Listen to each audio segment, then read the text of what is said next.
Una vez que ya se ha hablado de las variables, lo siguiente que se debe conocer es cómo poder usar los valores que guardamos en ellas, pudiendo combinarlas y así obtener nuevos valores.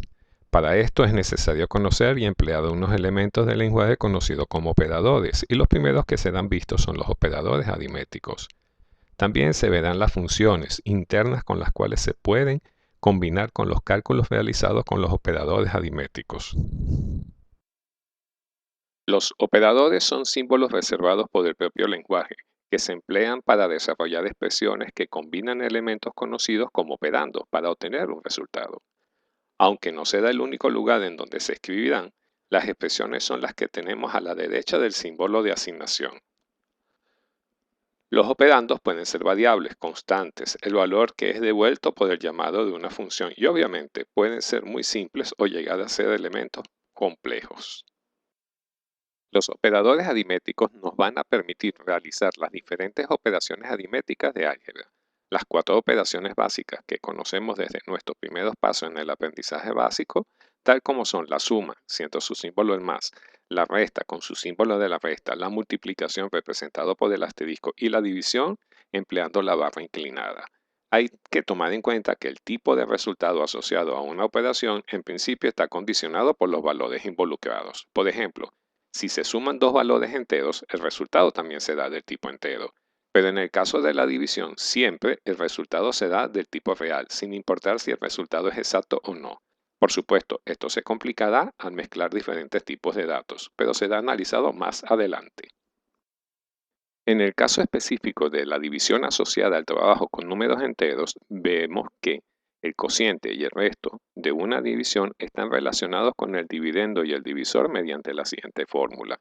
El dividendo es igual al divisor multiplicado por el cociente y sumándole el resto. Así, con el ejemplo que se ve, el dividendo es 17, el divisor es 5, el resto es 2, y en Python el resto de una división así planteada se calcula con el operador cuyo símbolo es el porcentaje. Y el cociente, que en el ejemplo es 3, se obtiene con el operador representado con una doble barra de división. Estos dos operadores son básicamente del área de programación y muy útiles a la hora de trabajar con valores enteros.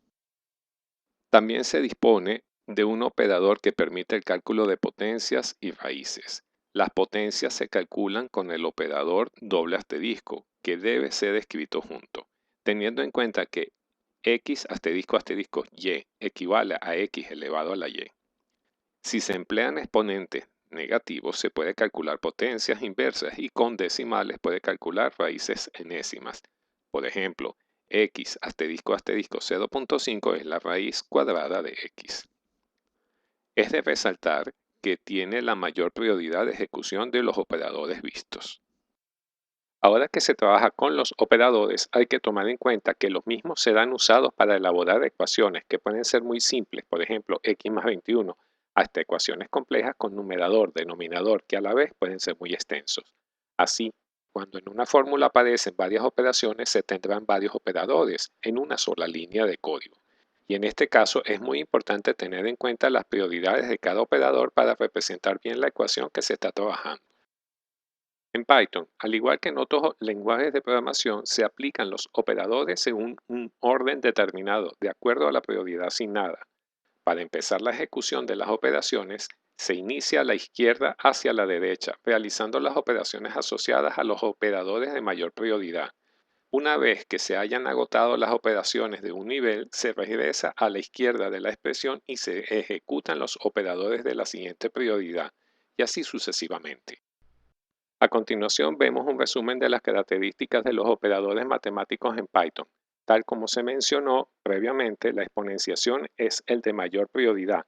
Es binario ya que afecta a dos valores, uno a la izquierda y otro a la derecha del mismo. Luego se tienen los operadores unarios, esto es que afectan a un solo elemento. A continuación, la multiplicación, la división, el resto entero y el cociente son operadores que siempre han de involucrar dos valores. Tienen entre ellos la misma prioridad, así que siempre se ejecutará el que se encuentre más a la izquierda, si hay varios de ellos. Finalmente se encuentra la suma y la resta. Obviamente, luego veremos otros tipos de operadores y su interacción con estos, pero hay que resaltar que la mayor prioridad se le da a los paréntesis. En este caso, si hay varios grupos de paréntesis, siempre se resolverán en el orden de izquierda a derecha y las operaciones dentro de ellos se efectuarán según los criterios que se acaban de mencionar. Ahora bien, en las expresiones y en particular en las que se realizan operaciones algebraicas se pueden colocar las llamadas funciones. Y una función no es más que un conjunto de líneas de código que hacen una tarea en concreto y esta función puede retornar un valor. De hecho, piense lo engorroso que se puede convertir el desarrollo de un programa si se tuviese que programar siempre los grupos de instrucciones para cálculos muy comunes. El intérprete de Python cuenta con un grupo de funciones internas llamadas built-in que siempre se hallan disponibles, ya que vienen incorporadas y definidas desde el momento en que se instala Python, por lo que no es necesario definir ninguna librería para poder emplearlas. Las funciones se invocan en una expresión y que son de uso frecuente. De hecho, ya algunas de ellas han sido mostradas previamente, tal como son el input, el print y el int. Y aunque ya más adelante será pertinente trabajar con otras, adelantaremos un par de ellas. El valor absoluto. Esta función se usa para calcular el valor absoluto de un número, esto es, el valor sin sin. Se invoca utilizando el identificador APS. Y entre paréntesis, el argumento. El argumento debe ser un valor numérico, sea una variable o una constante. Otra función es el float, que retorna un número de puntos flotantes construido a partir de un número o una cadena. Se emplea el identificador o nombre float, que debe de tener un argumento entre paréntesis. Este argumento puede ser un valor entero o una cadena alfanumérica, y esta debe tener una representación válida de un número de coma flotante.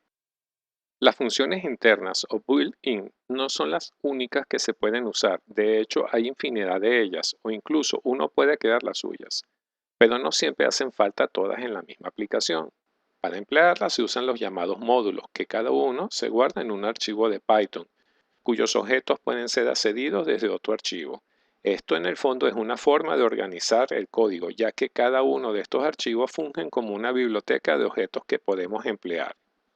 Se emplea la palabra reservada import y el nombre del módulo. Por ahora se verá brevemente un módulo que viene incorporado a nuestro entorno de trabajo al instalar Python.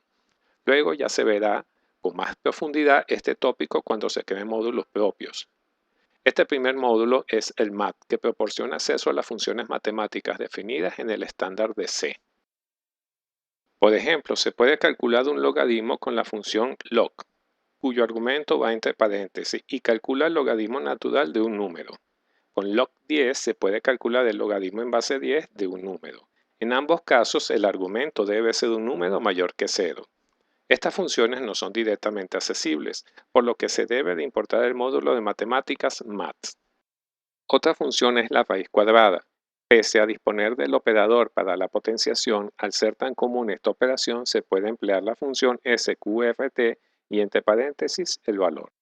Es de recordar que como esta función se encuentra en el módulo mat, al igual que el cálculo de los logaritmos, se debe de escribir mat.sqrt y entre paréntesis el argumento, y este debe ser un valor numérico.